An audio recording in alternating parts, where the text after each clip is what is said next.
You went hunting and you forgot something. Hi, my name is Roy Canterbury, and I'm going to be your host today on Archer Talk 101. What we're going to talk about today is what you want to do to get ready for your hunt. You in previous ones we've talked about tree stand safety and how to make sure your bow is ready to go. But are you ready to go? One of the things you want to do is make sure you're practicing with your hunting equipment and taking shots from different angles. If you're hunting from the ground, you might need to take shots standing, which is kind of almost rare. You might be taking a shot while you're kneeling down. So try taking some shots kneeling down and see how that works with your bow. Now, if you're shooting a recurve or a longbow, that might be kind of difficult because of the length of it. But most compounds, you're going to be just fine shooting off the ground. Try shooting from there because as you're sneaking up on your animal, whether it be a deer or something else, you're going to have times when you're going to be sneaking. You might be kneeling or crawling, getting up to your target, and then you're going to have to draw and shoot from kneeling position. And have you done that before? Is it something new for you?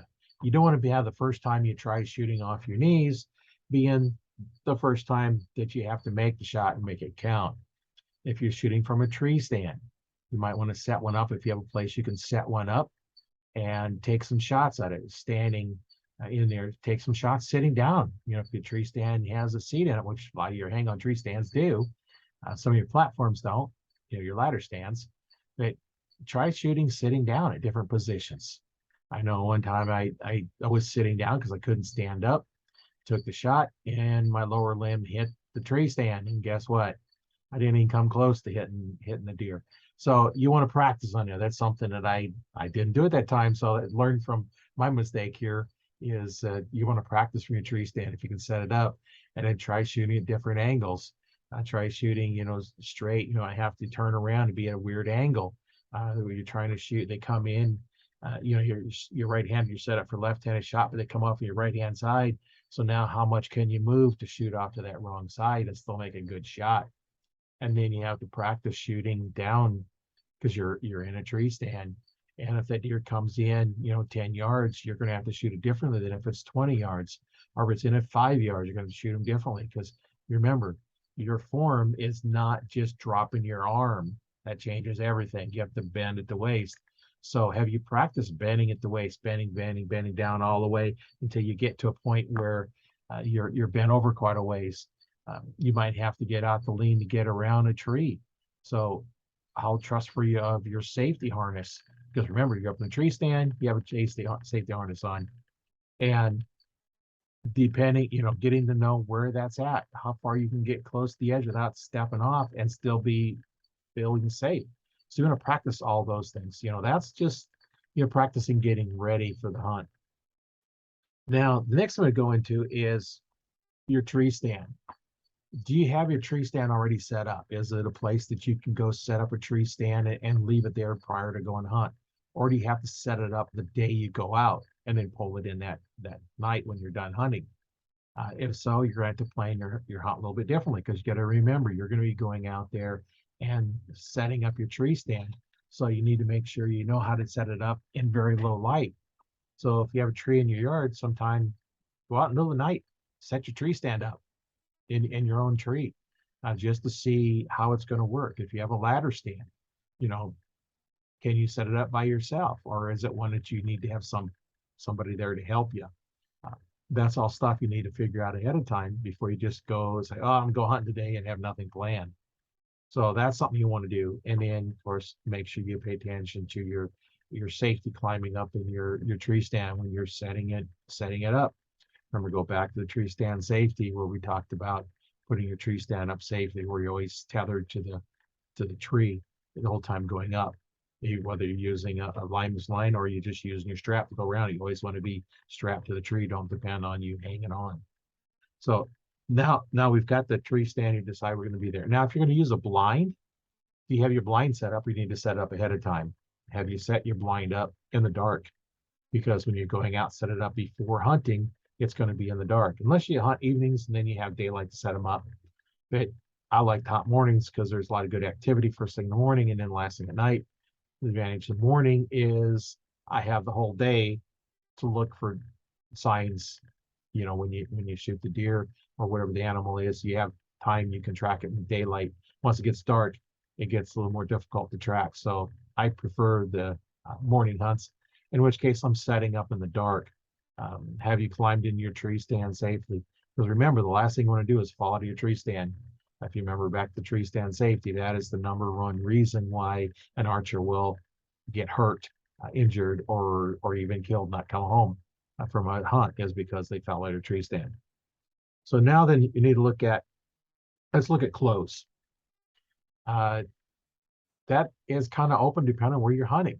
If you're hunting here in Nebraska, early season, it doesn't get very cold. It's normally pretty warm. It gets warm. A lot of times you're in a t-shirt during the day, but at night it can get a little cool. Now, if you're hunting in November or December, we can be down in the single digits.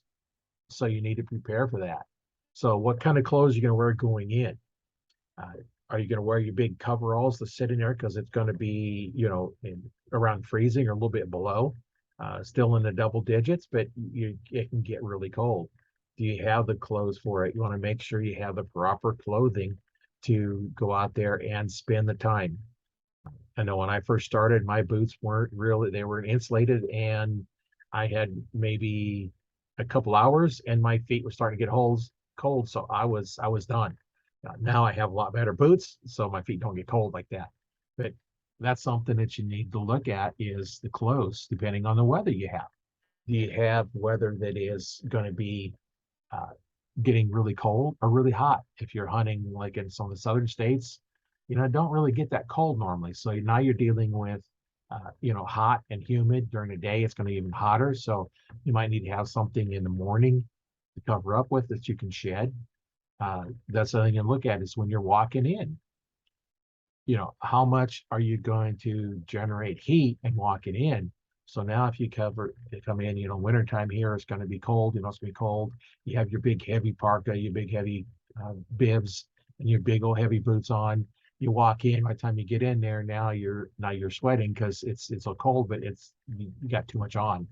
So that's when to dress in layers. So dress in a light layer, walking in, because you're going to generate heat once you get in there, get your tree stand all set. And the last thing you do before you get in, put your safety belt on, is you're going to climb down, put your coveralls on, redo your safety harness so it's on the outside of your jacket, or it runs inside of the jacket, however it works best for yours. If you have a big heavy parka, you want it probably on you, and just run the strap out of the inside of the coat. And that way, because it fits you better, not designed going outside of a coat. So you're going to have your light stuff on, your harness, and then your big heavy coat on top of that. And now then you climb up your tree stand, and now you're able to sit or stand for long periods of time because you've dressed properly. Now, the next thing I want to talk about is, what do you need to take with you?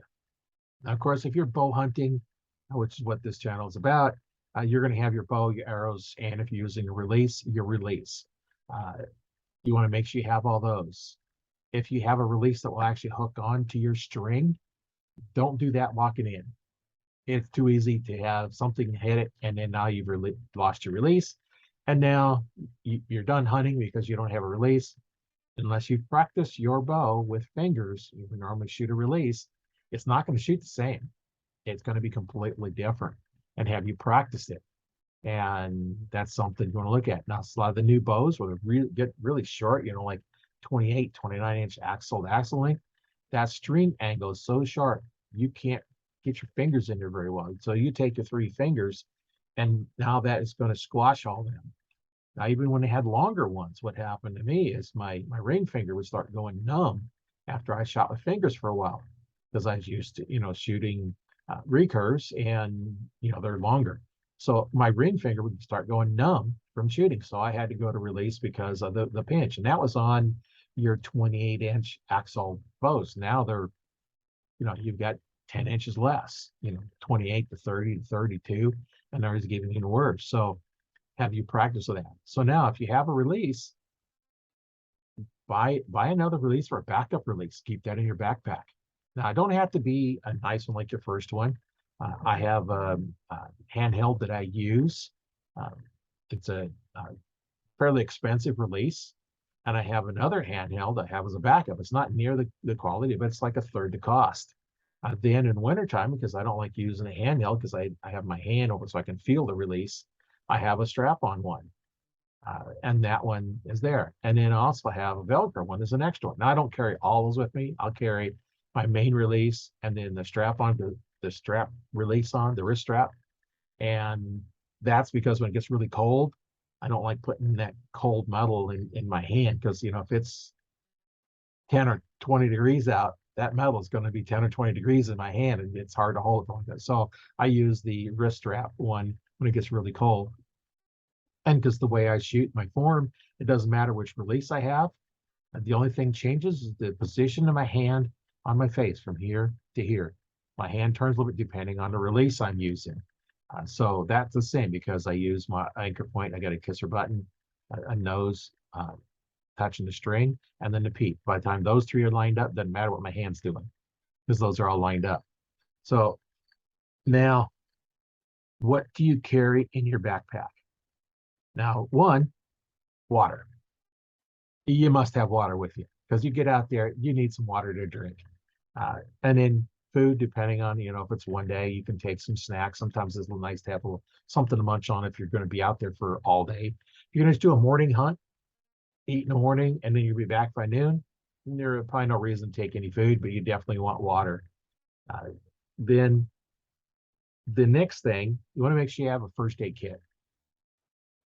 It could be something just as small as a couple Band-Aids, or it could be a full one, full trauma kit where you have the tourniquets and all the guns, depending on what your knowledge is of what you need. But you at least need to have something to take care of cuts and scrapes. You're putting up your tree stand and being cold, your knuckles hit the bark, because your gloves are binding up using your hands, put them in, and you get a little nick on your hand, throw a little Band-Aid on it and be done. Or you get cut on something, that's not unusual when it be in the wintertime when it's cold. You cut yourself a little bit easier, it seems like, than during the summertime. Just the way it is. The other thing you want to make sure you have is a flashlight, and either a backup flashlight or extra set of batteries. You want to make sure that you have a flashlight because if you're out there in the morning in the dark or coming at night in the dark, you need a flashlight to see what you're doing. Some of the headlamp ones that fit on your head or on a hat, there's some that fit on the brim of a hat. Those are nice if you're doing something that are not really bright. You don't need these great big bright flashlights for most of the time. Like the little mini mags, little small light puts out just a little bit. All you need is just enough to see. The more light you have, the more you're going to alert others in the field. Other animals. I remember one time I was walking into a tree stand and I had a little mini flashlight on, just a little bit to see the trail, and a deer got up and run off. Well, I turned off the flashlight and just let it settle down, and then I had just a small dim light as I'm walking into my tree stand, and I'm getting to my tree stand here. What comes by? This deer. Wasn't shooting time yet, but this deer come walking by my tree stand. That one, it got up, didn't run very far, and because I stopped and froze and it didn't see anything, then it relaxed and come by. So you don't need a big bright light for that. Now, if you're out searching for trails, sometimes a big bright flashlight can help, but other times it's going to drown out that the track that you see. So sometimes a more focused beam because you focus on one spot instead of a big old area. Now, the next thing you want to have in your backpack is a knife, for sure. At least one, and possibly even a sharpening stone for it, so that when you do need a knife, you have one. Whether you're cleaning the deer or you need to cut something off, now you have something. The other thing that works nice is one of the little hand saws. Have a little hand saw in your backpack because you have a branch. You're up in your tree stand, you see this one branch is just right in your way. Everything you do, well, go ahead and trim it off, as long as you're in an area that allows you to trim branches off of trees. Go ahead and trim that branch off. If there's something on the ground that's blocking, that the trail's coming along and you want to clear a little path, then go ahead and do that. You just got to remember, if you're disturbing stuff in the forest, you're actually where the deer lives, so they're going to recognize some things different. But if you're not leaving a lot of scent, then you're okay with that. Now, the other thing you want to do is you have yourself a rope out. If you're shooting out of a tree stand, a rope is required. You're going to hang that. Now, don't have to be a big one. It could be just a little small, like a paracord or something. Just a small rope that you hang off your tree stand or someplace off your tree that you drop down. You fasten your bow to it as you hoist it up. You never want to climb up a tree stand with your bow in your hand, because now you can't have 3 points of contact, because, well, you got one hand busy with a bow. Now, how do you reach your next hand? Well, as soon as you take a foot off, now you got two, and you only went three. The other thing you want to do is a compass. There's times when you get turned around, even a familiar place. There's one place I was hunting, it's public land, and I was helping a friend who had his tree stand. I knew where mine was from there.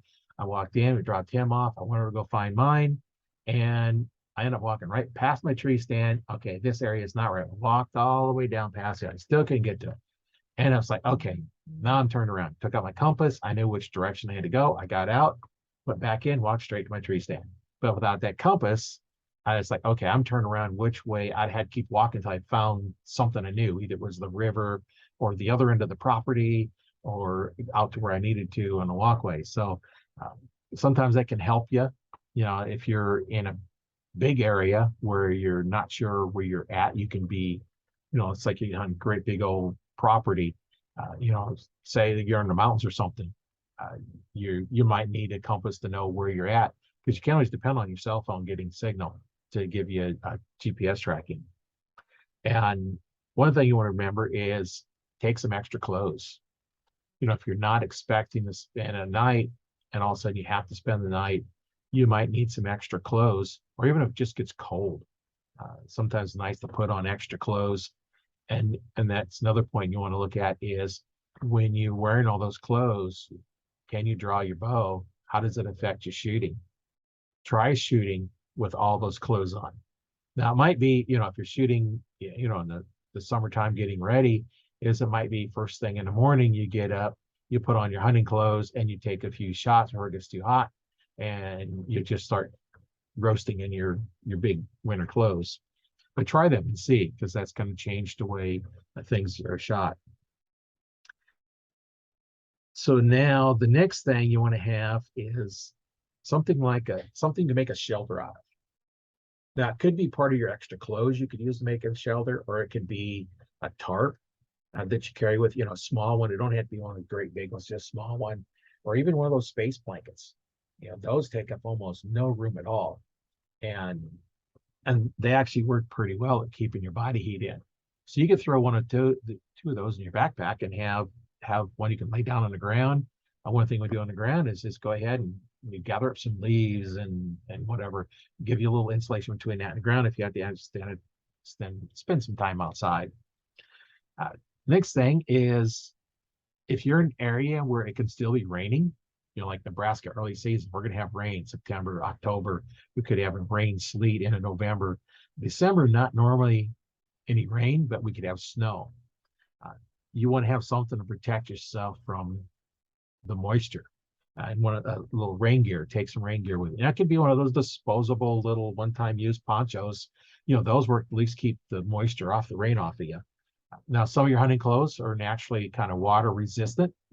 Not going to be like a poncho, but they're going to be something like that. Now, if you have any medications you need to take, think about that.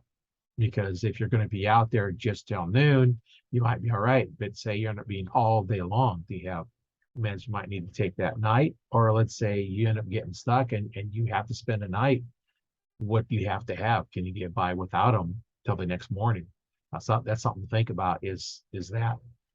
And then, of course, make sure you have a lot of water with you so that you can keep hydrated, because that's going to be your biggest problem if you have to spend a night. Is, now I'm going 24 hours without any water. You need to have some water.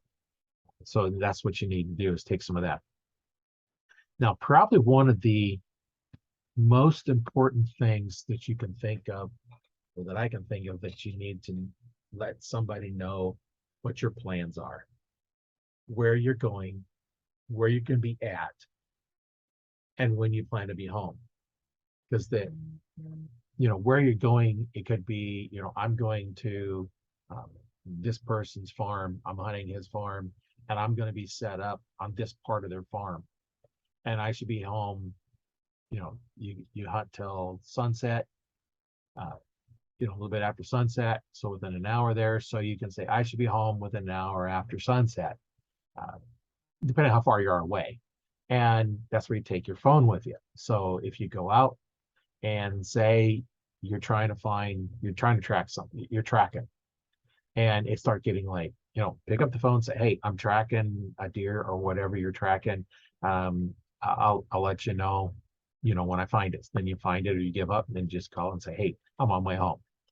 That way they don't get worried, because if you're supposed to be home by 6 or 7 o'clock at night and it's already 10, and like that's 3 or 4 hours, what happens? So people get worried in that way. um, they're not worried about you. Now, one quick note on cell phones is you don't want to have your cell phone ringer turned on, because the last thing you want to do is have that deer or whatever the animal is coming in, you're at full draw, and all of a sudden ring, ring, ring. Yeah, or it beeps when you get messages, because how you get messages all the time, like beep, and then now you don't get your shot because they didn't stop in the right place. Now it could be helpful if they're at the right place and you need to get them stopped, and all of a sudden the phone rings, that's going to stop them. But yeah, it could also scare them off, because they could hear that and just run off. So that's what you want to look at with your cell phone. Either have it on vibrate, and if it doesn't vibrate too loud, just put it on airplane mode until you get home. And then once you're done hunting, turn it on, and just let whoever knows where you're at know that you're going to have your phone off for the time you're there, so you won't be able to call them. That way they're not calling and calling and calling. It's like, why can't I get a hold of them? And then all of a sudden run out and run through your area right at perfect time. So that's kind of something you need to look at when you're getting ready to go hunt. There's other things that you might think of, but this is just a basic thing that I put in, that I have all this stuff with me when I'm going hunting. I have extra releases. I have extra clothes. I strap them to the outside of my backpack. I have a compass in there. I have extra knives. I have fire starter for starting a fire if I need to. You can carry lighters, but I have a magnesium striker that I can use to start a fire if I need to start a fire. There's a lot of things that you have, and I'm doing this whether we're going out for an evening hunt or a morning hunt or an all-day hunt. I pretty much, this is the pack I carry with me every time I go hunt, and it's just always there. Everything is there I need. I have extra gloves. Last thing I do is I put on gloves, or I take a glove off and I drop a glove. Now what do? I got an extra set, so I can always grab another one. Because last thing you do is sit up there and have your hand getting cold. You can put them in pockets, but after a while, it kind of sitting there with your hand in your pocket all the time is not a whole lot of fun. So uh, that's just some of the things that you need to look at. You don't want to get down from your tree stand, just retrieve your glove. Now, if you drop your release, I've done that, and it's like, yeah, I'd rather just go down and get it than go to my backup, just because I like that one. So that's just some of the things that we're going to look at.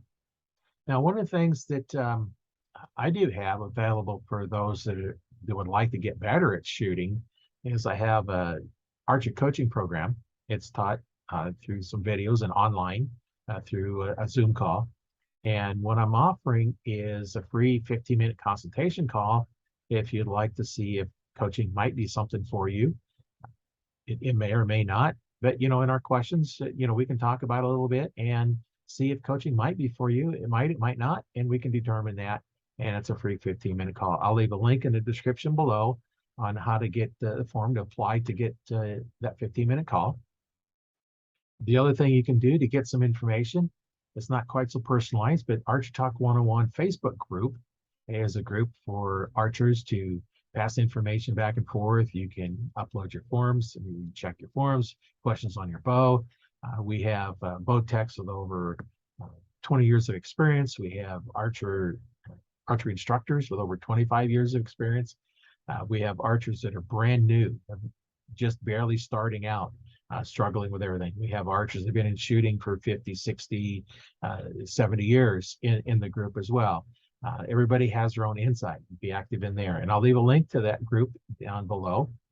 And then another place you can look for is archerytalk101.com. That's the website where I'll post a lot of content out there, as well as if I review an item, I will give a review on there so you can see if that item might be for you. There's a lot of different items that I'll review and give my critique on it. And on some of them, I'll give you a link to go purchase the item there, so that we can just kind of get some information going. If you have any questions, you can always comment. You can get on one of those places and leave a comment, and somebody will get back with you on an answer to whatever your question might be. So once again, my name is Roy Canterbury, and I have been your host today on Archery Talk 101.